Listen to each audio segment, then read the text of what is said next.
সিঙ্গাপুরে পৌঁছেছে হামজা সৌমিত্রা। কাবরেরার সময় ফুরিয়ে এসেছে বলছেন কিংবদন্তি আসলাম।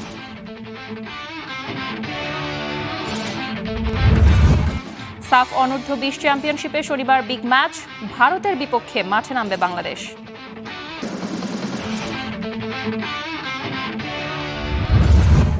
এশিয়া কাপ আর্চারিতে ইতিহাস গড়ল বাংলাদেশ, ভিয়েতনামকে হারিয়ে কম্পাউন্ড ইভেন্টে স্বর্ণজয়।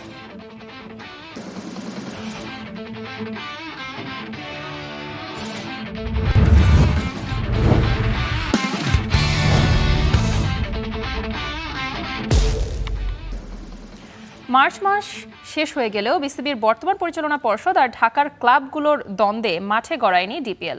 বাস্তবতা বলছে এবছর শেষ পর্যন্ত ঢাকা প্রিমিয়ার লিগ মাঠে গড়ানোর সম্ভাবনা খুবই ক্ষীণ, আর তাতে চরম অর্থকষ্টে দিন পার করছেন শুধু ঘরোয়া লিগে খেলা ক্রিকেটাররা। এ নিয়ে এখনও পরস্পর বিরোধী অবস্থানে দুই পক্ষ। তবে বিসিবি নির্বাচক প্যানেল বলছে এভাবে চলতে থাকলে জাতীয় দল গঠনে বিপাকে পড়বেন তারা। বাকিটা মাহবুব রিমনের রিপোর্টে। রাজায় রাজায় যুদ্ধ হয়, উলু খাগড়ার প্রাণ যায়, আক্ষেপ ঝরে ফেসবুকে ক্রিকেটাররা নিরুপায়। প্রশ্ন, এর শেষ কোথায়? ক্রিকেটের দেশে ক্রিকেটই এখন দিনকে দিন হাস্যরসের খোরাক। এক একজন যেন গোপাল ভাঁড়, নিজেদের দাম্ভিকতার রাজনৈতিক কুটচাল, হুমকি পাল্টা হুমকি। তবুও দিন শেষে বাস্তবতা, ঢাকার ক্লাব ক্রিকেট বন্ধ। হাতের টান পড়েছে কেবল ঘরোয়া লিগ খেলা ক্রিকেটারদের। জাতীয় দলের রাডারে থাকা ক্রিকেটারদের সংখ্যাটা 2 ডজনের বেশি হবে না মোটেও। আবার সবার সুযোগ মেলে না বিপিএল, এনসিএল, বিসিএল-এ। তাই তো ক্রিকেটারদের রুটি রুজির সবচাইতে বড় মঞ্চ যে ঢাকা প্রিমিয়ার লিগ, নিজেদের চেয়ার পোক্ত করতে কিংবা চেয়ারে বসার লোভে এবার হয়তো হচ্ছেই না সেই ডিপিএল। ক্রিকেটারদের এমন বলি হওয়ার যে ঘটনা দেশের ক্রিকেটে একেবারেই বিরল। কারণ এর আগে 2004, 14 আর 20 তিন প্রিমিয়ার ডিভিশন লিগ মাঠে না গড়ানোর কারণ ছিল যুব বিশ্বকাপ, রাজনৈতিক সহিংসতা আর কোভিডের করাল গ্রাস। ঢাকা প্রিমিয়ার লিগ তো অলওয়েজ মিস করবই, এটা একটা নর্মাল একটা ছিল যে প্রিমিয়ার লিগ হবে। সো এবার না হওয়াটা অবশ্যই বড় একটা আক্ষেপ। জানি না হবে কি না, বাট হোপফুলি ওয়েট করছি হবে। এখানে সব প্লেয়াররা ইনভলভ, সবার আর্নিং সোর্সটা এখান থেকে মেইন। সো আমার মনে হয় যদি তাড়াতাড়ি জিনিসটা ঠিক হয়ে যায়, আমার মনে হয় খুব ভালো হবে আমাদের প্লেয়ারদের জন্য। এই ইস্যুতে অবশ্য এখনও পরস্পর বিরোধী অবস্থানে বিসিবির বর্তমান পরিচালনা পর্ষদ আর ঢাকার শীর্ষ সারির ক্লাবগুলো। তাতে অবশ্য আখেরে লাভের গুড় কার ঝুলিতে যায় তা তো বোঝাই যায়। এই অবৈধ বোর্ড সভাপতিও মিথ্যাচার করেন, সিসিডিএম এর চেয়ারম্যানও মিথ্যাচার করেন, এটা প্রমাণিত। ক্রিকেটকে আমরা বয়কট করিনি, শুধু আমরা সবসময় খেলার সাথে আছি, শুধু সময়ের অপেক্ষায় আছি। আমরা সংগঠকরা এবং আমরা আমাদের খেলোয়াড়দের নিয়ে ইনশাল্লাহ আমরা অতি দ্রুত খেলা মাঠে থাকবো ইনশাল্লাহ।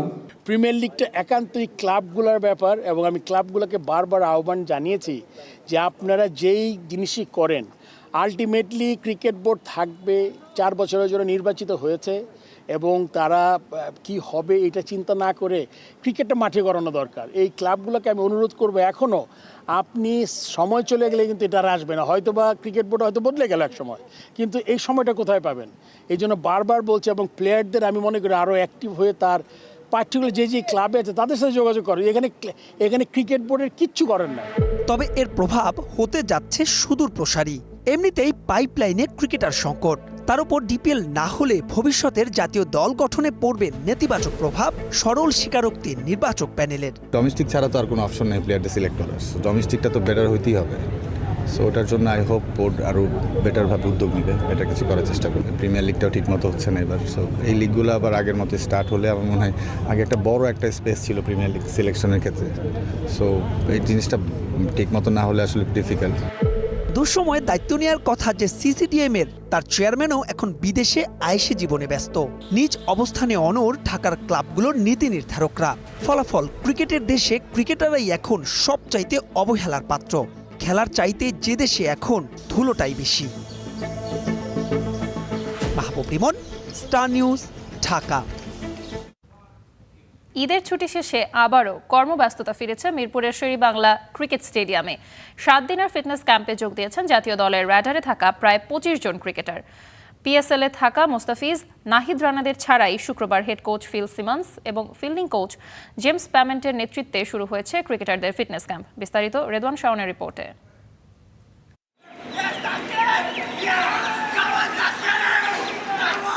ঈদ আনন্দ শেষে আবারও কর্মব্যস্ততা হোম অফ ক্রিকেটে। ঈদের আমেজ যেন এখনও ছুঁয়ে আছে ক্রিকেটারদের মনে। বছর জুড়েই যে শিডিউলে আছে একের পর এক সিরিজ, তাই কিছুটা ফুরফুরে মেজাজেই প্রথম দিনের ফিটনেস ক্যাম্পে পুরো টাইগার ইউনিট। সপ্তাহ জুড়েই ক্যাম্পে ফিটনেস নিয়ে আলাদাভাবে কাজ করবে জাতীয় দলের রাডারে থাকা প্রায় 30 ক্রিকেটার। যদিও 25 জনের মতো ক্রিকেটার নিয়েই ক্যাম্প শুরু করেছেন tiger head coach Phil Simmons. Fielding coach James প্যামেন্টের নির্দেশনা এদিন অক্ষরে অক্ষরে পালন করেছেন তাসকিন সৌম্যরা। পিএসএলে যুক্ত থাকা 6 ক্রিকেটার আর ওয়ানডে কাপ্তান মেহেদী হাসান মিরাজকে ছাড়াই এদিন চলেছে ঘণ্টা তিনেকের অনুশীলন। প্রথম ধাপে সাদা বলের ক্রিকেটারদের নিয়ে চলে ফিল্ডিং প্র্যাকটিস, যেখানে উপস্থিত তাসকিন, শান্ত, সৌম্য কিংবা হৃদয়ের মতো তারকা ক্রিকেটাররা। দ্বিতীয় ধাপে চলে লাল বলের ক্রিকেটারদের নিয়ে ফিল্ডিং কোচের ক্লাস। এদিন খানিক দেরি করেই ক্যাম্পে যোগ দিয়েছেন টি-20 কাপ্তান লিটন দাস। আগামী 13 এপ্রিল শুরু হতে যাওয়া নিউজিল্যান্ড সিরিজের আগে ক্রিকেটারদের দিকে বাড়তি নজর টিম ম্যানেজমেন্টের। 2 এপ্রিল ফিটনেস ক্যাম্প শেষ হলেই স্কিল ক্যাম্পের পরিকল্পনা বিসিবির। ঈদ আনন্দ শেষে ফিটনেস ক্যাম্প দিয়েই টাইগারদের ব্যস্ততা শুরু। দিন 15 পরেই মাঠে করাবে নিউজিল্যান্ডের বিপক্ষে সাদা বলের সিরিজ। এরপর জিম্বাবুয়ে, অস্ট্রেলিয়া, পাকিস্তান কিংবা ভারত। বাংলাদেশ নামবে এ সকল বড় দলের বিপক্ষে। 2026 সালে বাংলাদেশের ব্যস্ততার শিডিউলটা যেন বেশ লম্বা। মিরপুর শেরেবাংলা ক্রিকেট স্টেডিয়াম থেকে Redwan Shaon, star news, Dhaka. Vietnam থেকে সিঙ্গাপুর পৌঁছেছে বাংলাদেশ জাতীয় ফুটবল দল। ভ্রমণ ক্লান্তি কাটিয়ে উঠতে হামজা জামালদের বিশ্রাম দেওয়া হয়েছে। শনিবার থেকে এশিয়ান কাপ বাছাইয়ে সিঙ্গাপুর ম্যাচের প্রস্তুতি শুরু হবে, জানিয়েছেন টিম ম্যানেজার আমির খান। মঙ্গলবার এশিয়ান কাপ কোয়ালিফায়ারের ম্যাচে সিঙ্গাপুরের বিপক্ষে মাঠে নামবে বাংলাদেশ। প্রথম দেখায় ঢাকায় সিঙ্গাপুরের কাছে 2-1 গোলে হেরেছিল জামালরা। সিঙ্গাপুর পৌঁছে রিকভারি সেশন করছে পুরো দল। যেহেতু আজকে রিকভারি ডে এবং সবাই কালকে রাতেও ঠিক মতন সবার ঘুমের ক্লান্তিটা ছিল, সেই ক্লান্তির জন্য সবাই আসলে এখন চলে গেছে রুমে। ওভারঅল আজকে আর আমাদের কোনো এরকম কোনো প্রোগ্রাম নাই। আমরা আগামীকালকের জন্য সবাই এখন তৈরি হচ্ছে। সিঙ্গাপুর ম্যাচ দিয়েই এশিয়ান কাপ বাছাই পর্ব শেষ করবে বাংলাদেশ। 5 ম্যাচে 1 জয় ও 2 ড্রয়ে 5 পয়েন্ট নিয়ে সি গ্রুপে তৃতীয় স্থানে আছে বাংলাদেশ। এই গ্রুপ থেকে এশিয়ান কাপে খেলা নিশ্চিত করেছে সিঙ্গাপুর। সিঙ্গাপুরের বিপক্ষে ম্যাচের প্রস্তুতির জন্য ভিয়েতনামের বিপক্ষে প্রীতি ম্যাচ খেলে বাংলাদেশ। ফিফা র্যাঙ্কিংয়ে 103তম স্থানে থাকা দলটার বিপক্ষে 3 গোল হজম করে লাল সবুজের প্রতিনিধিরা। সিঙ্গাপুরের বিপক্ষে জয় পেলে ফিফা র্যাঙ্কিংয়ে ইতিবাচক প্রভাব পড়বে বাংলাদেশের। জয় পেলে পয়েন্ট দাঁড়াবে 8, যা গ্রুপের হিসাব নিকাশে নতুন সমীকরণ তৈরি করতে পারে। আবার একই দিনে যদি ভারত হংকংকে হারায়, তাহলে বাংলাদেশ আর হংকংয়ের পয়েন্ট সমান হয়ে যাবে। Diana Zarin, star news. ভিয়েতনামের বিপক্ষে হারের পর হেড কোচ হাভিয়ার কাবরেরার সময় ফুরিয়ে এসেছে বলে মন্তব্য করেছেন সাবেক ফুটবলার শেখ মোহাম্মদ আসলাম। 3-0 গোলের বড় হারে কাবরেরার কৌশলকেই দুষছেন তিনি। তবে সিঙ্গাপুরের বিপক্ষে হোমে যেমন খেলেছে তেমনটা খেলতে পারলে জয় পেতে পারে বাংলাদেশ। মন্তব্য আরেক সাবেক ফুটবলার হাসানুজ্জামান খান বাবলুর। 31 মার্চ এশিয়ান কাপ বাছাইয়ে বাংলাদেশের শেষ ম্যাচ সিঙ্গাপুরের বিপক্ষে। তার আগে বৃহস্পতিবার ভিয়েতনামের সঙ্গে ফিফা প্রীতি ম্যাচ খেলেছে লাল সবুজরা, কিন্তু সেই ম্যাচে বাংলাদেশের ভরাডুবি হয়েছে 3-0-তে। যদিও বাংলাদেশের চেয়ে ঢের এগিয়ে ভিয়েতনাম, তবুও সাবেকরা বলছেন এই ম্যাচে কোচ কাবরেরার অপরিপক্ক সিদ্ধান্তে বড় ব্যবধানে হেরেছে দল। টিম সিলেকশন থেকে শুরু করে মাঠের কৌশল, সব বিষয়েই কোচ হাভিয়ার কাবরেরার সিদ্ধান্তে বড় ভুল দেখছেন সাবেক ফুটবলাররা। একটা ম্যাচিওর গোলকিপার থাকলে ডেফিনেটলি এত গোলে আমরা হারতাম না। আদ্যপান্ত সব কিছু উনি জানেন। এরপরেও যদি এই ধরনের সিলেকশন উনি করেন, তার মানে বুঝতে হবে যে ওনার যাওয়ার সময় হয়ে গেছে আমার মনে হয়। সেই কোচ প্রথম যখন আসে বলে যে হ্যাঁ, বাংলাদেশের যথেষ্ট পটেনশিয়াল আছে, তাদের ন্যাচারাল ট্যালেন্ট, এদেরকে নিয়ে কিছু একটা করা সম্ভব। কিন্তু আলটিমেটলি যখন আমরা খেলতে যাই তখন আমরা যাই দেখি 6 নম্বর, 7 নম্বর, 8 নম্বর। আমরা যদি গোললেস ড্র করতাম, খেলায় বল পজিশন, রিসিভিং, স্পিড, পাওয়ার কোন দিক দিয়ে বাংলাদেশ এগিয়ে ছিল। তারা বলছেন তবু এশিয়ান কাপ বাছাইয়ে সিঙ্গাপুর ম্যাচে ঘুরে দাঁড়াবার সুযোগ আছে বাংলাদেশের। কৌশলগত পরিবর্তনের পাশাপাশি একাদশেও পরিবর্তন আনার পরামর্শ সাবেকদের।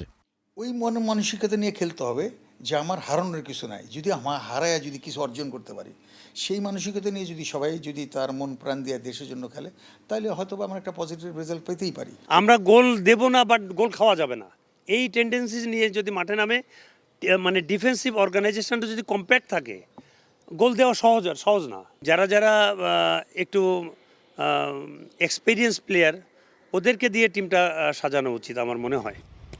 দলে রাকিব আর তপুর অভাব সিঙ্গাপুর ম্যাচেও ভোগাতে পারে বাংলাদেশকে। বিরূপ এমন মন্তব্যের পাশাপাশি সিঙ্গাপুরের বিপক্ষে হোমে যেমনটা খেলেছে বাংলাদেশ, তেমনটা খেলতে পারলে জয় পেতেও পারে হামজা জামালরা। সে আশাও ছাড়ছেন না সাবেক এই দুই তারকা footballer. Mushfiqur Rahman, star news, Dhaka. সাফ অনূর্ধ্ব-20 চ্যাম্পিয়নশিপে শনিবার Bangladesh Bharat big match. Semifinal নিশ্চিত করেছে দুই দলই। গ্রুপ পর্বের শেষ ম্যাচে যে দল জিতবে তারাই হবে গ্রুপ চ্যাম্পিয়ন। বড় ম্যাচে রোনান সুলিভানের দিকে তাকিয়ে বাংলাদেশ দল।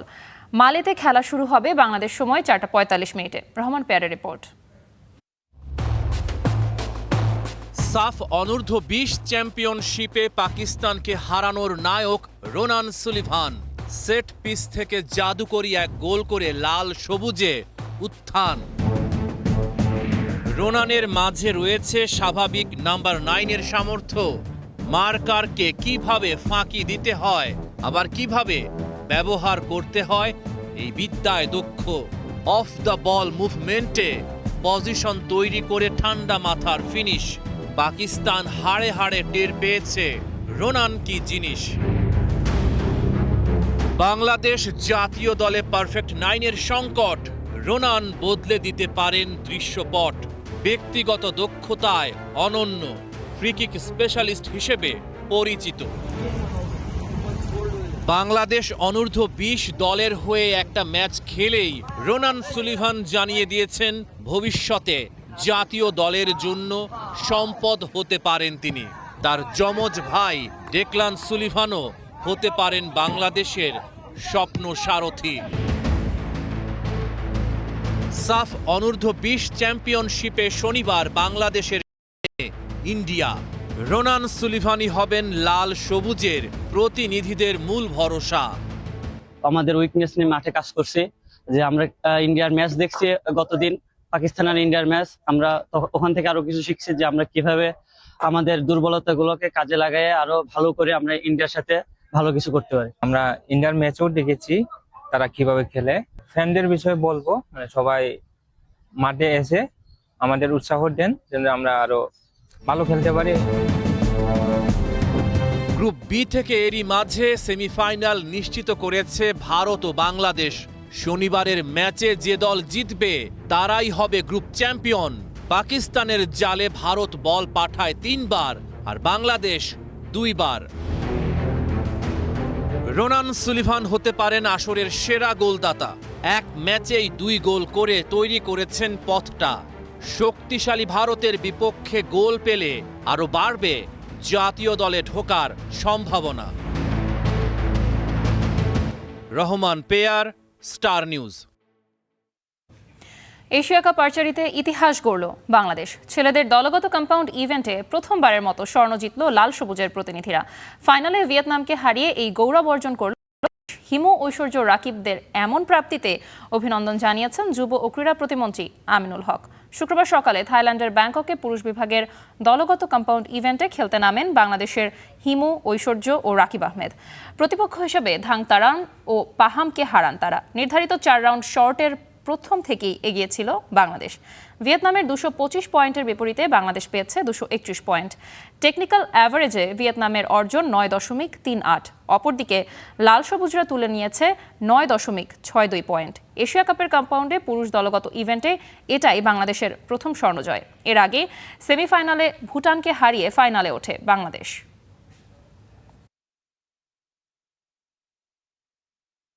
আলহামদুলিল্লাহ এইভাবে, এবং আল্লাহকে কাছে অনেক শুক্রিয়া যে আমি এখানে পদক পেয়েছি। এবং সবচেয়ে ভালো বিষয় যে প্র্যাকটিসটা ভালো হয়েছিল। বিশেষ করে বিকেএসপিতে প্র্যাকটিস করেছি আমি। বিকেএসপিতে প্র্যাকটিসটা ভালো হয়েছিল এবং ন্যাশনাল লেভেল ছিল কয়েকদিন। এই খেলার আগে। তো দুটা মিলাই যে সমন্বয় ছিল সেটা আলহামদুলিল্লাহ ভালো ছিল। যেহেতু আমি প্রথমে শ্যুট করি সেহেতু স্টার্টিং পয়েন্টটা খুবই গুরুত্বপূর্ণ। সো আমি সবসময় চেষ্টা করেছি যেন শুরুটা আমি ভালো করে দিয়ে আসি, কেননা শুরুটা যদি ভালো হয় পরবর্তীতে আমার টিমের যারা আছে তারা অনেক আত্মবিশ্বাস পাবে। তো আমি সবসময় চেষ্টা করেছি শুরুটা অনেক ভালোভাবে শুরু করার জন্য এবং সম্পূর্ণ খেলাটা অনেক ভালোভাবে শেষ করার জন্য। Practice before in the training camp and we make a nice bonding. That is important that the team work together. Everybody know each other very well and we had a lot of team preparation. It was the focus in the last weeks because we know we can achieve something together and that was okay. Also what is shoot off and some individual match play we did in the preparation.